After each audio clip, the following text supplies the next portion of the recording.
Praise the lord. మన ప్రభు అయిన యేసుక్రీస్తు పరిశుద్ధమైనటువంటి నామంలో ఈ ఉదయకాలపు కృపావార్తను వింటున్నటువంటి మీ అందరికీ దేవుని పేరిట వందనాలు చెల్లిస్తూ ఉన్నాను. అందరూ బాగున్నారా? మరి పూట ప్రభు మనకిచ్చినటువంటి వాక్యాన్ని మనము పరిశుద్ధ గ్రంథములో చదువుకుందాం. ప్రకటన గ్రంథము 21వ అధ్యాయము 5వ వాక్యాన్ని మనం చదువుదాం. ప్రకటన గ్రంథము 21వ అధ్యాయము 5వ వాక్యాన్ని మనము చదువుకుందాం. అప్పుడు సింహాసనాసీనుడై ఉన్న వాడు, ఇదిగో సమస్తమును నూతనమైనవిగా చేయుచున్నానని చెప్పెను. హల్లెలూయా. నా దేవుని బిడ్డలారా, గమనించండి. ఇక్కడ సింహాసనము పైన ఆసీనుడై ఉన్నటువంటి ఒక వ్యక్తి అట ఇలాగున మాట్లాడుతూ ఉన్నారండి. ఇదిగో సమస్తమును నూతనమైనవిగా చేయుచున్నానని చెప్పెను. హల్లెలూయా. నా దేవుని బిడ్డలారా, ఆలోచించండి.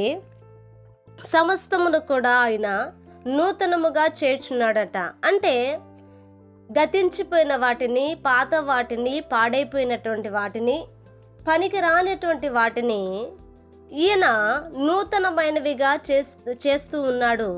నూతనమైనవిగా చేయగలిగినటువంటి ఒక సామర్థ్యము కానీ, శక్తి కానీ ఇతనికి మాత్రమే ఉన్నట్లుగా దేవుని యొక్క వాక్యం సెలవిస్తుంది. మరి ఇతను ఎవరు అనంటే మన ప్రభు అయిన యేసుక్రీస్తు అండి. హల్లెలూయా. ఆయన సింహాసనాసీనుడై ఉండి ఆయన సమస్తమును కూడా ఏలుచున్నాడు. సమస్తమును కూడా నూతనముగా మారుస్తూ ఉన్నాడు. అంటే సృష్టిని కానీ, వ్యక్తిని కానీ, లేకపోతే పాడైనది అది ఏదైనా సరే నూతనముగా చేయగలిగినటువంటి శక్తి ఒక ప్రభువుకు మాత్రమే ఉన్నదని మనం ఇక్కడ తెలుసుకోవాలి. హల్లెలూయా. ఎంతోమంది ఈ యొక్క సృష్టిని కనుక్కుంటూ ఈ యొక్క కనుగొంటున్నటువంటి శాస్త్రవేత్తలు ఎంతోమంది ఉన్నారండి. ఎన్నో రకాలుగా, ఎన్నో విధాలుగా వీటిని కనుగొంటున్నటువంటి వారు ఎంతోమంది ఉన్నారు. కానీ ఒక సృష్టిని మరలా తిరిగి నూతనపరిచి, మరలా తిరిగి మరి ఆ స్థాయిలో మరలా నిలబెట్టగలిగినటువంటి వారైతే ఈ భూమి మీద ఇంకా ఎవరు కూడా లేరనే చెప్పాలి. ఎందుకనంటే అది సృష్టించినటువంటి సృష్టికర్త అయినటువంటి దేవుని చేతిలో తప్ప అది మనిషి యొక్క చేతిలో లేదని మనం తెలుసుకుంటూ ఉన్నాం. అలాగనే ఈ రోజున నా దేవుని బిడ్డలారా, గమనించండి.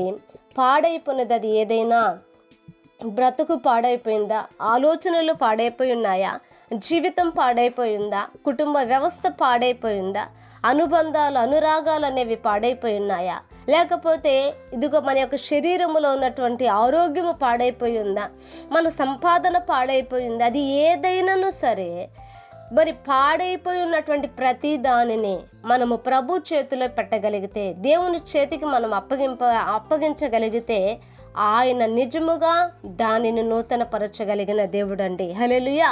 దానిని నూతనపరుస్తాడు. సమస్తమును ఆయన చేయగలిగిన దేవుడు కనుక ఆయనకి ఏది అసాధ్యమైనది లేదు కనుక ఆయన నూతనపరుస్తాడు. కనుక రాబోతున్నటువంటి దేవుని బిడ్డలారా, సంవత్సరములో నూతనముగా మనం మార్చబడాలి. నూతనమైనటువంటి వారిమిగా మనం మార్చబడాలి. కనుక ఇంకా ఎవరైతే గతించిపోతున్నారో, పాడైపోతున్నారో, మాట వినని స్థితిలో ఉంటున్నారో, దేవునికి సన్నిధికి దూరముగా బ్రతుకుతున్నారు, వారందరూ కూడా మరలా పరచబడాలి. కనుక ప్రభు చేతికి మనం అప్పగిద్దాం. హల్లెలూయా. ప్రార్థన చేద్దామండి. మహాపరిశుద్ధుడైన మా తండ్రి, కృపగలిగిన దేవానికి వందనాలు. ఈ ఉదయకాలం ముందు నాయన మీరు మాతో మాట్లాడినందుకు స్తోత్రాలు. అయా, సమస్తాన్ని నువ్వు నూతనంగా చేయగలిగిన దేవుడు నాయన. పాడైపోయినటువంటి బ్రతుకులు అయా ఈ యొక్క సంవత్సరములో నైనా అంధకార శక్తుల ద్వారా కానీ అయా తండ్రి నైనా అయా ఇదిగో ఇతర ఏవైనాను సరే నూతన పరచండి అయ్యా. నీ బిడ్డలని మీరు నూతనమైనటువంటి వారిగా మీరు మార్చండి. పరిస్థితులను నైనా అయ్యా మీరు మార్చమని ప్రార్థిస్తున్నా. ఈ వాక్యం వింటున్న ప్రతి వారిని మీరు ఆశీర్వదించి, దీవించి, కృపనిచ్చి నడిపించమని యేసు నామమున అడిగి వేడుకొంచున్నాము తండ్రి. ఆమేన్. Praise the lord. దేవుని కృప మీకు తోడై ఉండును కాక.